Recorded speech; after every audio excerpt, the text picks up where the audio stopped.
is thanks to M-Wave, the online tech retailer in Australia. That doesn't mean I'm going to give any bias to the product. That just means M-Wave are awesome. So, my name is Zai, I've played Quake for over 18 years, and when we're gaming, we want to keep our fingers on the movement keys as much as possible. Our ring, middle, and index fingers should be locked onto those keys. But games aren't just about movement. In FPS, we need to switch weapons and use abilities.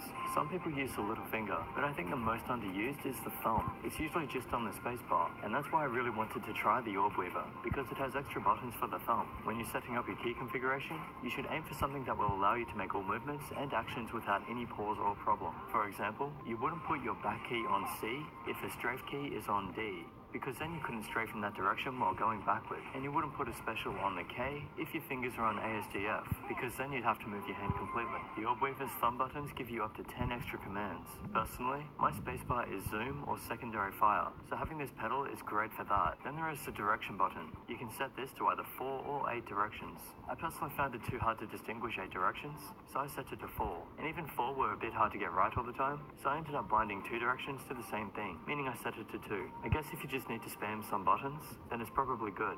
And then there is the top button, which could be great for your ultimate in Overwatch.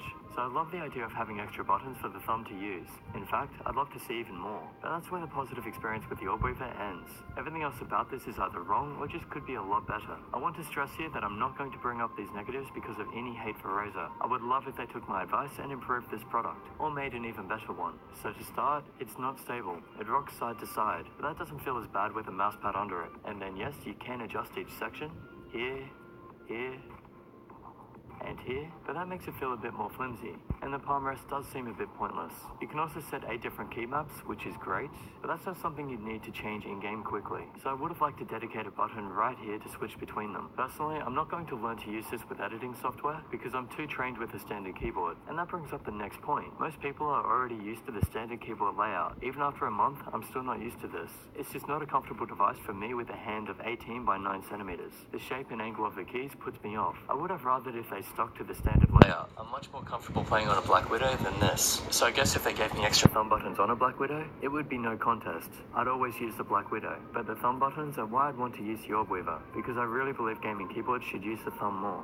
The keycaps have different angles, but here's a look at the 5 next to an arrow key from the Black Widow. The caps on the Orb Weaver might be better for people with bigger hands, because they're larger, but I find it hard to reach the keys. And due to the flatter design, I also feel like I slip a bit more. The quality feels fine, but they seem to move more than a standard keyboard, as you can see here. This one uses Razer green switches, and the LEDs are quite smooth when changing color. It has 20 keys, but I like to rest my fingers here, so I'd want another row of keys for my index finger to reach. And that way, I have the back row for my little finger. Even if you position your fingers where they're intended, you're still going to miss a row that your little finger could access. Again, we seem to be losing something that would have on a keyboard. As for the build, it's good enough.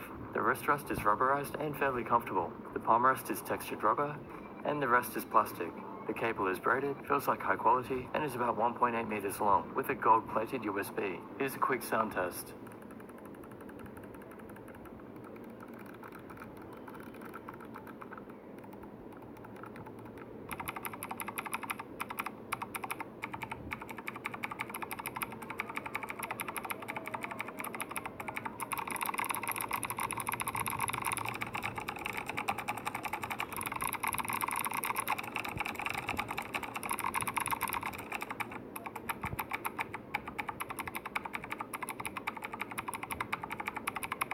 The software is Razer Synapse, so it has the usual functionality: keyboard, mouse, macro that detects both, media, launch programs, and more.